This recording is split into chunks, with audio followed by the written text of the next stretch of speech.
supplie votre majesté de me laisser monter la garde à la porte de sa chambre. Non. Des rumeurs ne feraient qu'attiser leur haine. Allez dormir, Axel.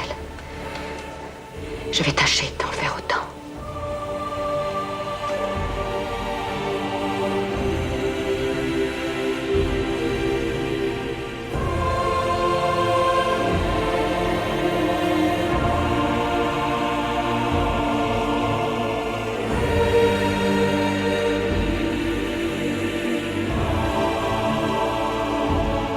« 2000 ans d'histoire ».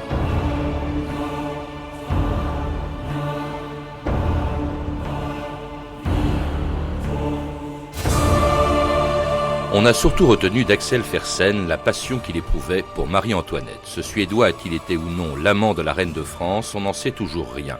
Ce que l'on sait, c'est que leur aventure fut une histoire d'amour et qu'elle n'appartient pas seulement à la petite histoire. Parce qu'elle s'est produite à la cour et pendant la Révolution, elle a joué un rôle essentiel dans l'histoire de France, au moment où les révolutionnaires les plus radicaux n'osaient pas encore parler de république, alors que Danton et même Robespierre étaient encore prêts à admettre l'idée d'une monarchie constitutionnelle. Fersen, en organisant la fuite de Louis XVI et de Marie-Antoinette à Varennes en 1791, allait précipiter la chute de la monarchie en France. Voyez, monsieur de Fersen, comme cette coiffure sied bien à ma fille. Madame, je vous trouve jolie comme un ange.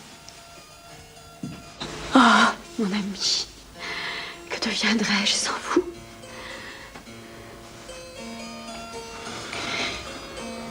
Monsieur de Bouillé attend le roi à Montmédy.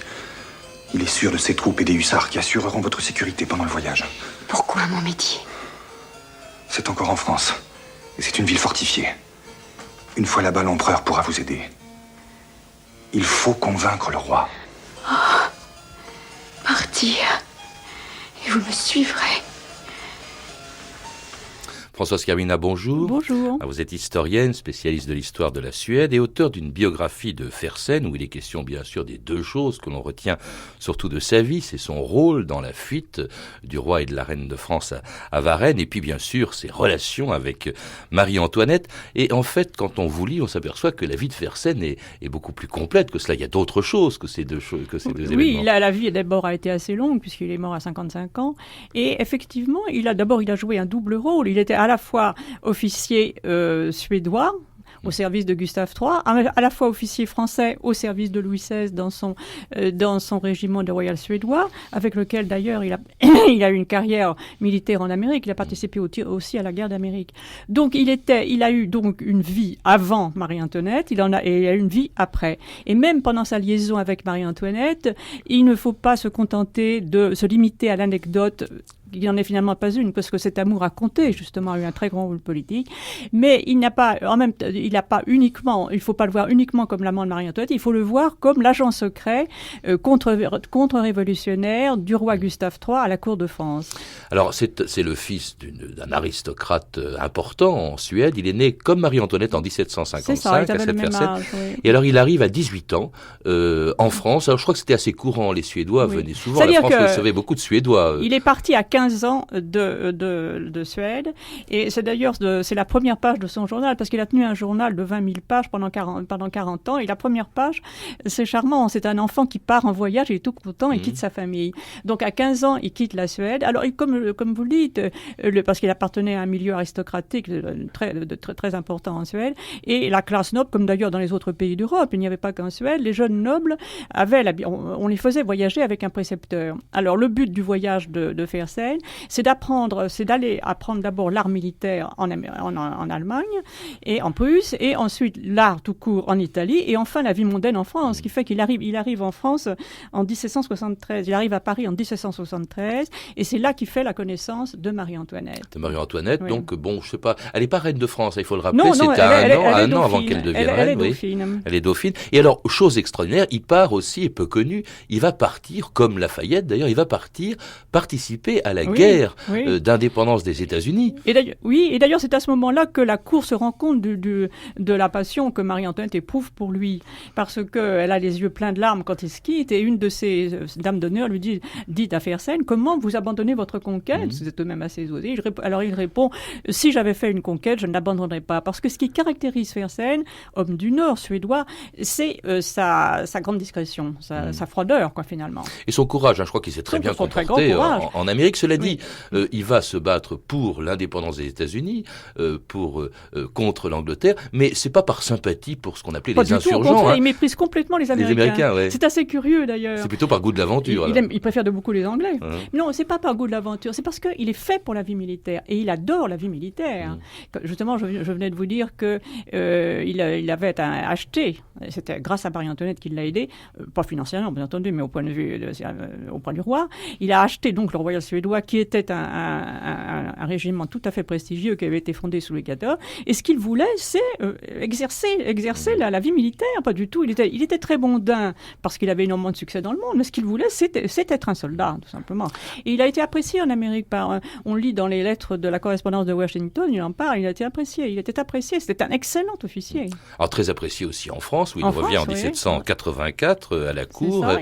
On remarque qu'il est très près de la famille royale, c'est un personnage important à la cour de France, au point qu'on se soupçonne effectivement. On commence à soupçonner effectivement ce que j'appelle les années heureuses de cet amour, si vous voulez, c'est justement quand il revient d'Amérique, alors là, il se rend compte, surtout elle se rend compte qu'elle l'adore, parce que c'est un amour, un très grand amour de la part de Marie-Antoinette, lui aussi, mais lui c'est un homme froid. Alors on y reviendra tout de suite, on va se poser la question que se posent sûrement les auditeurs depuis le début de l'émission, est-ce que oui ou non Fersen était l'amant de Marie-Antoinette, Stéphanie? Eh bien, grave question, je ne sais pas si j'y répondrai, en tout cas voici quelques textes, on comprend en tout cas pourquoi Marie-Antoinette ait pu avoir au moins un faible pour Fersen. Voilà en effet comment un Suédois, vous voyez, même un homme suédois parlait de lui. La nature avait donné à Fersen de superbes atouts, une magnifique stature, un comportement digne, grave et noble, des mouvements élégants et agréables, un visage ouvert mais voilé de mélancolie, irrésistible. Il était courageux aussi à la guerre, vous le disiez, et c'est d'ailleurs le témoignage qu'en donne l'ambassadeur de Suède, le comte de Kreutz.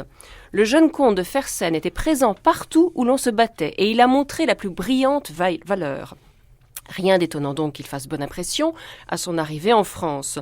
De tous les Suédois qui ont été ici de mon temps, écrit encore Kreutz, c'est celui qui a été le mieux accueilli dans le grand monde. Il a été extrêmement bien traité par la famille royale. Un peu trop peut-être même, le jeune comte de Fersen a été si bien vu de la reine, rapporte encore le comte de Kreutz, que cela a donné quelques ombrages à plusieurs personnes. J'avoue que je ne puis m'empêcher de croire qu'elle avait du penchant pour lui. J'en ai vu des indices trop sûrs pour en douter. Fersen a eu dans cette occasion une conduite admirable par le parti qu'il a pris d'aller en Amérique. En s'éloignant, il écartait tout danger. Oui, mais le problème, c'est qu'il va revenir, et les proches de la reine n'ont apparemment aucun doute sur sa relation amoureuse avec Fersen. Fersen se rendait à cheval dans le parc du côté de Trianon 3 ou 4 fois par semaine, raconte Saint-Priest. La reine seule en faisait autant et ses rendez-vous causaient un scandale public malgré la modestie et la retenue du favori qui ne marqua jamais rien de l'extérieur. Un autre témoignage qui va dans le même sens, celui de la comtesse de Boigne. La reine n'eut qu'un grand sentiment, et peut-être une faiblesse, monsieur le comte de Fersen, beau comme un ange et fort distingué sous tous les rapports. Il n'était guère douteux pour les intimes qu'elle n'eût cédé à sa passion. Il a justifié ce sacrifice par un dévouement sans bornes, une affection aussi sincère que respectueuse et discrète. Aussi cette liaison, quoique devinée, n'a jamais donné de scandale. Un silence qui s'explique peut-être, donc, comme vous le disiez, par la grande discrétion de Fersen. Un flegme naturel l'avait garanti de l'ivresse du succès qu'il justifiait presque par une discrétion à toute épreuve, écrit son ami Louis de Bouillé. Fersen était tel enfin que devrait être toujours l'amant d'une reine. Alors l'amant d'une reine, en fait, on ne le sait pas, parce que ces textes sont quand même portent de fortes présomptions, Françoise Kervina. Oui. C'était en tout cas sûrement une histoire d'amour. Absolument, mais vous savez, c'est pas une chose qu'on peut prouver mathématiquement. On le prouve. Il y a de fortes présomptions qui viennent justement de plusieurs éléments, des témoignages dont vous parliez tout à l'heure. Alors, les témoignages ont eu lieu en général après à la Restauration. Alors à ce moment-là, il y avait une sorte d'hagiographie qui qui se constituait autour du personnage de Marie-Antoinette. Elle avait été tellement malheureuse que personne n'osait ajouter une pierre à tous ces... Alors donc Une partie de la correspondance, je crois, a disparu. Oui, alors c'est c'est dans la correspondance qu'on peut trouver ces preuves. Alors il y a eu plusieurs correspondances. Il y a une parce qu'ils étaient très souvent séparés finalement, ces deux amants. Ils se voyaient très peu. Il était souvent à Valenciennes où était en garnison son régiment, et comme il était toujours suédois à part entière, il accompagnait le roi de Suède dans ses campagnes, en particulier pendant la guerre de Finlande contre la Russie en 1788. Donc ils étaient souvent séparés. Cela dit, on a soupçonné même Fersen d'être le père du dauphin, enfin du futur Louis XVII. Hein. Il y a des gens qui l'ont dit. Oui, il y a des indices qui ont guidé certains pour le croire. Pour ma part, je ne le crois pas parce qu'il y a dans son fameux journal une notation qui pour moi est significative. C'est en 93, je crois. Il note, il paraît que les Jacobins disent que c'était pas le dauphin et le fils, il n'est pas le fils de son père, et ils veulent tondre la mer. Enfin bref, alors là, sa colère, il explose de colère. Il explose de colère quand on a l'air de croire que le dauphin n'est pas le fils de son père. Alors que dans son journal, continuellement, il note avec la plus grande froideur, il paraît que la reine couche avec Barnave, on a dit que je couchais avec la reine. Il note ça sans aucun commentaire. Mais au moment, pour lui, parce qu'il a le culte de la monarchie, et donc pour lui, une reine doit avoir des enfants de son mari. Cela dit, cette reine, Françoise Carmina, elle écrit une lettre qui, alors quand même, est très révélatrice. Vous la citez vous-même dans votre livre. Ça, c'est pendant la Révolution. Elle écrit à Fersen: « Je peux seulement vous dire que je vous aime, et je n'ai même guère le temps que de cela. » Bon, c'est quand même... Hein, oui, absolument. C'est plus que de il y a son fameux là. billet qu'on voit sur le journal de Fersen. Il a reçu ce billet 2 ans après la mort de la reine. Alors ce billet, c'est un tout petit billet. « Adieu, mon cœur est tout à vous. » Et il l'a collé exactement le jour où il l'a reçu, c'est en 1995. Rien n'est plus émouvant quand on voit ça.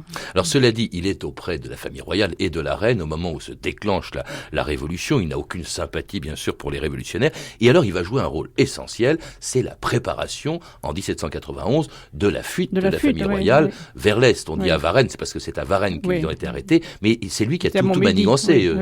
Mais là, ça rejoint ce que je vous disais tout à l'heure, c'est qu'il a agi à la fois pour sauver cette famille, envers laquelle, en dehors de ses sentiments amoureux, envers laquelle il se croyait une dette sacrée, j'emploie son expression, parce que le roi et la reine lui avaient mis le pied à l'étrier en le nommant, en favorisant sa carrière militaire.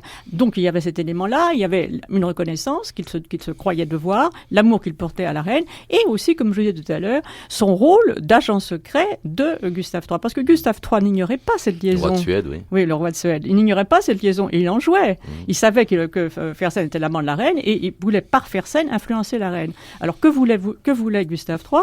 Gustave III voulait était adversaire évidemment du jacobinisme et du mouvement libéral qu'il voyait qui allait embraser l'Europe. Il voulait maintenir ce qu'il appelait la monarchie sans mélange, c'est-à-dire Gustave III voulait que Louis XVI refuse d'être un roi constitutionnel. En tout cas, Fersen va organiser tout, c'est lui qui va acheter tous les détails. Tous les détails, c'est lui qui va acheter le chariot dans lequel... Il emprunte même de l'argent à tout le monde, même à ses domestiques pour acheter ce fameux carrosse. Et achetant même peut-être d'ailleurs la complicité de Lafayette, alors général, commandant... le rôle de Lafayette. Ouais. C'est-à-dire, on a pensé que Lafayette avait laissé du mou, si vous passez l'expression, parce qu'il pensait pensait que c'était la reine qui allait s'enfuir. En tout cas, c'est à Lafayette, commandant donc de la Garde nationale, que le 21 juin 1791, on annonce la fuite de la famille royale, un tournant dans la Révolution française. Général! Mon général, le roi est parti. Parti où? Il s'est enfui avec la reine et toute la famille royale. Mon Dieu!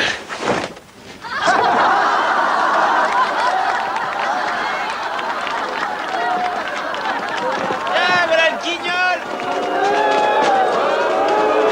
Alors, Lafayette, on a laissé filer le gros Louis! Et sa putain d'Autrichienne! C'est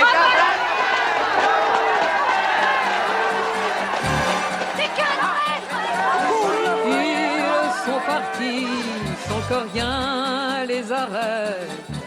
Laissez-les faire, ils n'iront pas bien loin. De déserter, c'est un trait malhonnête dont les ingrats ont payé notre soin. Au trébuchet, donne dans ta pleine tête, ils y sont pris tout en faisant chemin. Couple perfide, réservez vos larmes pour arroser le prix de vos forfaits. Le crime est le seul pouvoir de vos armes. Il vous confond dans tous vos vains projets. Un peuple libre reconnaît les charmes de n'être plus au rang de vos sujets. Vous écoutez France Inter, 2000 ans d'histoire, aujourd'hui Axel Fersen. Et c'était Simone Bartel chantant une chanson de l'époque, une chanson révolutionnaire, la poursuite et le retour de la famille ci-devant royale. Effectivement, donc cette fuite à Varennes a tourné court. Françoise Carmina, ils se sont arrêtés à Varennes, ils sont revenus. Fersen les a quittés dès le début, ils se sont séparés à ce moment-là. Mais d'ailleurs, c'est Louis XVI qui lui a imposé. Oui. Louis Fersen, lui, aurait voulu, et peut-être on a dit après, les commentateurs ont dit que si Fersen, qui était un homme très courageux et très déterminé, s'il était resté auprès d'eux, peut-être qu'il aurait sauvé la situation. Mais quand même, Louis XVI n'a pas voulu, à la fois par scrupule pour lui-même Fersen, pour ne pas le compromettre davantage, et aussi parce qu'il trouvait peut-être qu'il était, comme on disait qu'il était l'amant de sa femme, c'était un peu, il ne voulait pas être pris sur le fait avec l'amant de sa femme. Fersen part en exil, il ne revient plus en France, il reviendra si clandestinement. Si. Ça, c'est quand même assez extraordinaire. Il va en se cachant, parce qu'évidemment tout le monde le recherche. Oui, il a été immédiatement condamné à mort par contumace. Mais il est revenu, et c'est à mon sens, l'acte le plus courageux de son existence, parce que les dévouements diminuaient, lui, il restait jusqu'au bout, et là, il s'est donc rendu à Paris pour persuader une fois de plus, c'était un nouveau projet de Gustave III, de fuite des souverains. Et alors là, je m'empresse de souligner que Louis XVI, qu'on accuse de faiblesse, de double jeu, et il l'a mené aussi un peu, là, il a été parfaitement ferme. Louis XVI a compris, la fuite à Varennes, Louis XVI a compris a compris la révolution, si vous voulez. Et il a voulu, à partir de là, il était décidé absolument à être fidèle à la Constitution et à exécuter la Constitution. Sa politique de double jeu qu'on a pu lui reprocher avant Varennes, à ce moment-là, n'a plus eu lieu. Il est resté sourd à toutes les intrigues qu'on lui proposait. Il voulait rester à son poste et être un roi constitutionnel. Alors Fersen donc prend un risque énorme, parce qu'il est recherché par les révolutionnaires, bien entendu. D'ailleurs, il se cache pour voir la reine aux Tuileries. C'est assez extraordinaire que la reine était surveillée, en résidence surveillée aux Tuileries. Il a trouvé moyen quand même de la voir. Il est resté avec elle pendant 2 jours, et après ils se sont quittés, ils ne se sont plus revus. Ils ne sont plus revus. Alors lui va repartir en exil, et là il va jouer un rôle considérable encore. Ça on l'ignore. C'est qu'il va il va encourager tous les princes européens à se battre contre la France. La guerre d'ailleurs est déclarée en avril 1792, et lui va dicter littéralement un manifeste qui va mettre le feu aux poudres. C'est un manifeste signé par le duc de Brunswick, commandant en chef des troupes prussiennes, mais un manifeste sans doute dicté par Axel Fersen. S'il est fait la moindre violence, le moindre outrage à leur majesté le roi, la reine et la famille royale, leur majesté impériale et royale en tireront une vengeance exemplaire et à jamais mémorable, en livrant la ville de Paris à une exécution militaire totale et les révoltés coupables d'attentats au supplice qu'ils auront mérité. Parfait. Espérons, Count Fersen, que notre avertissement sera entendu.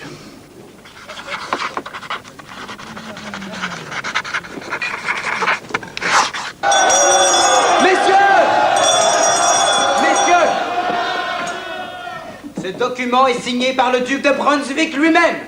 Brunswick n'aura qu'une réponse à son arrogance. Je propose que l'Assemblée décrète la patrie en danger, aux armes citoyens, aux armes hommes libres. Défendons notre liberté!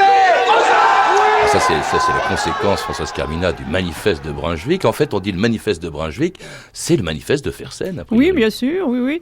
D'autant plus que c'est assez paradoxal, parce que Brunswick, justement, était renommé c'était un prince libéral. Oui. Pas du tout un réactionnaire.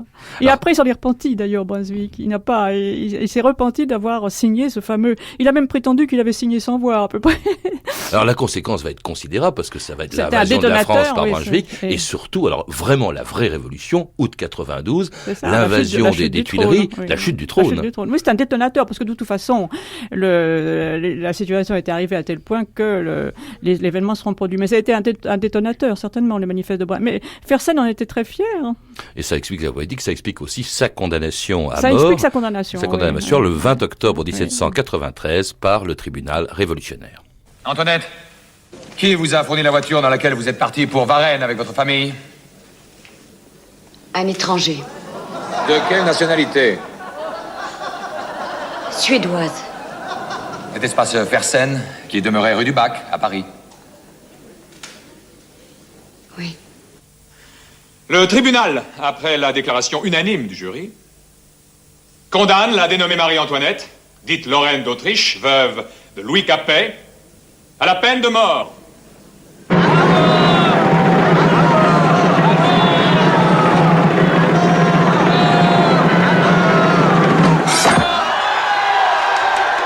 C'était la condamnation et l'exécution de Marie-Antoinette le 20 octobre 1793, et Françoise Carminat, guillotinée à 38 ans. Fersen, lui, va vivre jusqu'en 1810 une fin de vie qui est assez triste et même assez brutale d'ailleurs. Mais il a vécu encore 17 ans sans elle. C'est ça, oui, c'est ça. Et il a eu encore une activité, puisque il a été ambassadeur à Rastatt. Il a subi d'ailleurs un affront, si vous voulez, parce qu'une des preuves, enfin, c'est pas une preuve, enfin, ce qui prouve en tout cas que tout le monde était convaincu de la liaison de Fersen et de Marie-Antoinette, c'est la rebuffade qu'il a essuyée à Rastatt, où Napoléon n'a pas voulu le recevoir. Il a dit: je n'ai rien à faire avec des gens qui ont eu des liaisons avec la monarchie, avec il y a quelqu'un qui était devenu très très francophobe, donc même du temps du consulat et de l'Empire. Mais il détestait les Français. Il détestait les Français. À cause de quoi? À cause de l'exécution de Marie-Antoinette. Mais oui, mais c'est ce que je vous disais tout à l'heure. Il considérait les Français comme de la racaille. Alors qu'autrefois, au contraire, il venait d'une famille qui était française extraordinaire. Enfin, c'était les plus français de la cour de Suède. Sa mère, d'ailleurs, était d'origine languedocienne, et c'est pour ça qu'il avait ces magnifiques yeux noirs qui ont été soulignés par tous les témoins femmes, en principe. Il avait une origine française. Il parlait admirablement le français. Il était français jusqu'à la moelle. Et alors, ça a été pour lui une déception terrible de voir comment les Français étaient devenus de tels monstres. Une déception aussi de voir à quel point lui-même était devenu très impopulaire dans son propre pays, en Suède, parce que justement, les Suédois avaient plutôt de la sympathie pour la cause de la France. Absolument, mais les idées jacobines et libérales avaient envahi la Suède comme elles envahissaient tous les pays. Et alors, Fersen, qui vieillissait, qui se figeait dans ses idées réactionnaires, pas seulement lui, mais sa sœur, toute sa famille, son clan, le clan des Fersen était considéré comme une aristocratie rétrograde, d'autant plus qu'il était très hautain, il n'avait autant il était mondain, si vous voulez, il avait beaucoup de charme dans le monde, autant il était dans son maintien public, dans son attitude publique, hautain, enfin on le considère, alors il était comment dit-on, enfin chancelier de je ne sais pas si c'est le terme exact, en tout cas c'est lui qui dirigeait l'université de Rastatt, d'Uppsala, oui. Et les étudiants le détestaient parce qu'ils le trouvaient insupportable de raideur, de morgue, de tout ce que vous voulez. Et c'est ce qui explique sa mort, Françoise Carminat, dans des circonstances épouvantables. À la fin de votre livre, moi j'étais suffoqué. Il a été lynché par la foule. Il a été lynché, puis ça a duré. Ça n'a pas été l'affaire de 2 secondes. Il a été lynché, et c'est ce qui est curieux, c'est que c'est arrivé le 20 juin 1810, c'est-à-dire l'anniversaire de la fuite à Varennes. Alors Fersen avait toujours dans son journal, pieusement, il célébrait en lui-même, pieusement, tous les ans, ce fameux 20 juin. Et le 20 juin, alors il a été pris à partie par la foule parce que le roi Gustave III était mort, son successeur Gustave IV, son fils et successeur Gustave IV, Adolphe, avait été détrôné parce qu'il est devenu à moitié fou, et on avait mis à la place un prince danois, et on soupçonnait, ce prince danois est mort subitement d'apoplexie. Et alors on a soupçonné le clan Fersen, tout le clan Fersen, d'avoir empoisonné cet homme-là pour rétablir la dynastie, le fils de Gustave Adolphe. Ce qui était complètement faux, il s'était complètement retranché de la politique.